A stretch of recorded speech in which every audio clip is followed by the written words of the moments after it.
Capítulo 7. Consistiam os bens do Sr. Bennet quase inteiramente em uma propriedade de 2.000 libras de rendimento por ano, que, para a desgraça das filhas, estava legada, na falta de herdeiro varão, a um parente distante, e os bens da mãe, embora consideráveis para sua condição, mal podiam suprir as deficiências dos dele. Seu pai fora advogado em Meryton e lhe legara 4.000 libras. Tinha uma irmã casada com um certo Sr. Phillips, que fora empregado de seu pai e sucedera a ele no comando do negócio, e um irmão estabelecido em um respeitável ramo do comércio em Londres. O lugarejo de Longbourn ficava a apenas 1 milha de Meryton, uma distância muito conveniente às mocinhas que costumavam ser tentadas a percorrê-la 3 ou 4 vezes por semana, em atenção à tia e a uma chapelaria que ficava no caminho. As mais jovens da família, Catherine e Lydia, eram especialmente assíduas a essas visitas. Suas cabecinhas eram mais vazias do que as das irmãs, e quando nada melhor ocorria, um passeio até Meryton fazia necessário para animar as manhãs e fornecer assunto para as conversas da noite. Por mais carente de novidades que seja o interior, elas sempre conseguiam saber de alguma coisa pela tia. No entanto, de fato, estavam bem supridas tanto de novidades quanto de felicidade pela recente chegada de um regimento da Guarda Nacional às vizinhanças. Este deveria permanecer durante todo o inverno, e o quartel-general ficava em Meryton. Suas visitas à Sra. Phillips eram férteis em informações do mais alto interesse. A cada dia aumentavam seus conhecimentos dos nomes e das relações dos oficiais.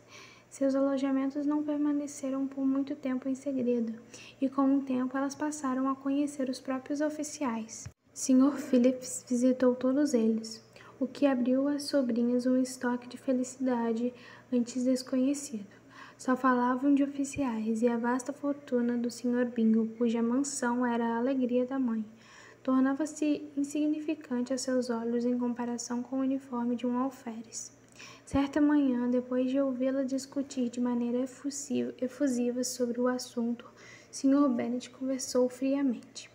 Pelo que posso deduzir do modo de falarem, vocês devem ser 2 das meninas mais tolas da região.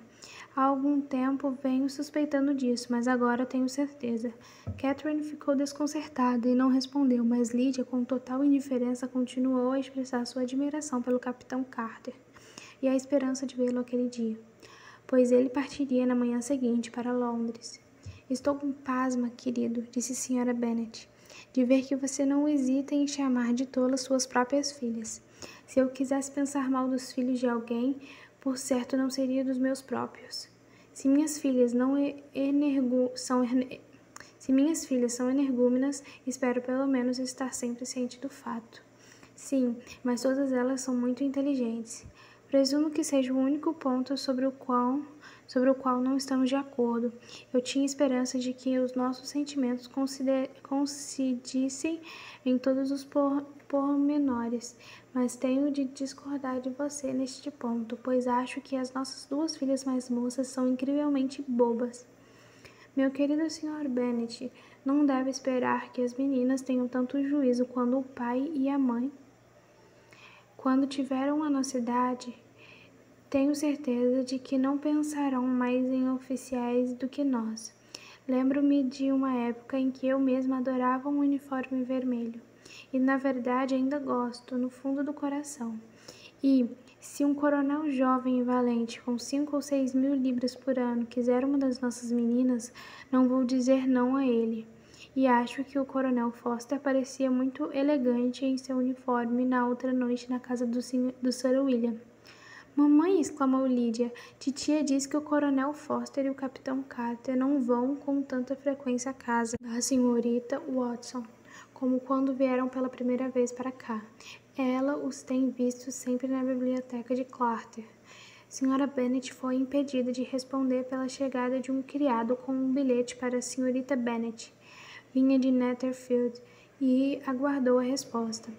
Os olhos da senhora Bennet brilharam de contentamento, e ela implorava ansiosa enquanto a filha lia. De quem é, Jane? De que se trata? O que diz? Vamos logo, Jane, conte-nos, vamos, querida. É da senhorita Bingle, disse Jane, e passou a lê-lo em voz alta. Minha querida amiga, se você não tiver a bondade de jantar hoje com Louisa e comigo, correremos o risco de nos detestar uma a outra pelo resto da vida, pois um tete-a-tete de um dia inteiro entre duas mulheres sempre acaba em briga. Venha assim que receber este bilhete. Meu irmão e os demais cavalheiros jantarão com os oficiais. Sua amiga, Caroline Bingle. Com os oficiais, exclamou Lydia. É de admirar que titia não nos tenha contado isso. Jantar fora, disse a senhora Bennet. Isso é muito azar. Posso usar a carruagem? Disse Jane. Não, querida, é melhor você ir a cavalo, pois é provável que chova. Então você terá de passar a noite lá. Este seria um bom plano, disse Elizabeth, se você tivesse certeza de que eles não se ofereceriam para trazê-la de volta a casa. Ah, mas os cavalheiros usarão a chaise do Sr. Bingle para ir a Meryton, e os Hurst não possuem cavalos. Eu gostaria muito de ir de carruagem, mas, querida, são necessários na fazenda, não é, Sr. Bennet? Não, são necessários na fazenda com muito maior frequência do que posso dispor deles. Mas se você os levasse à fazenda hoje, disse Elizabeth, os objetivos de mamãe seriam alcançados. Por fim, conseguiu ela levar o pai a admitir que os cavalos estariam ocupados. Jane foi, portanto, obrigada a ir a cavalo, e sua mãe a acompanhou até a porta com muitas alegres previsões de mau tempo. Suas esperanças foram satisfeitas. Mal partiu Jane e já começou a chover forte. Suas irmãs ficaram preocupadas com ela, mas a mãe estava contente. A chuva prosseguiu por toda a tarde, sem parar. Jane, por certo, não poderia voltar. Tive uma excelente ideia mesmo, disse Sra. Bennet, mais de uma vez, como se o crédito por chover fosse todo seu.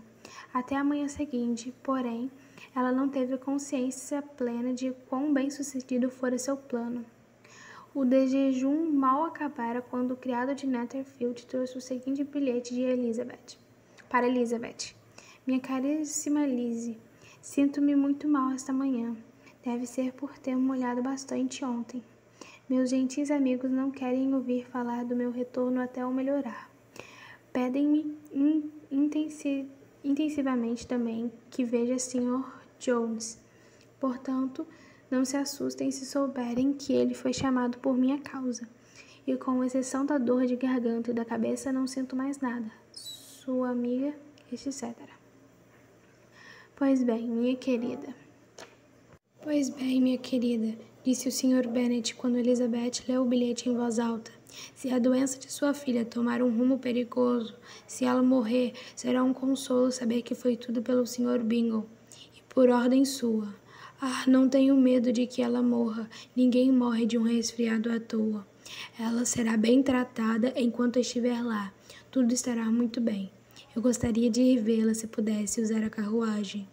Sentindo-se realmente nervosa, Elizabeth estava decidida a ir até lá, embora a carruagem não estivesse à disposição.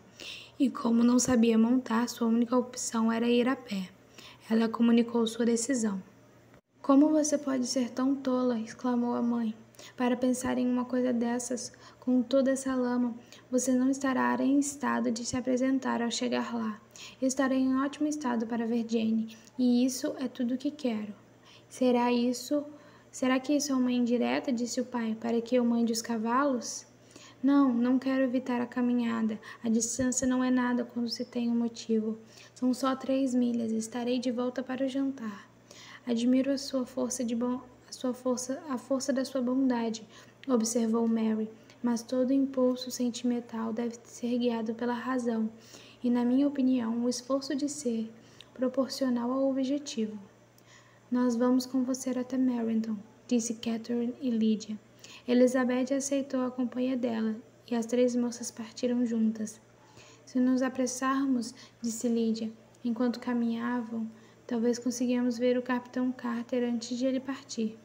Em Merrington, elas se separaram.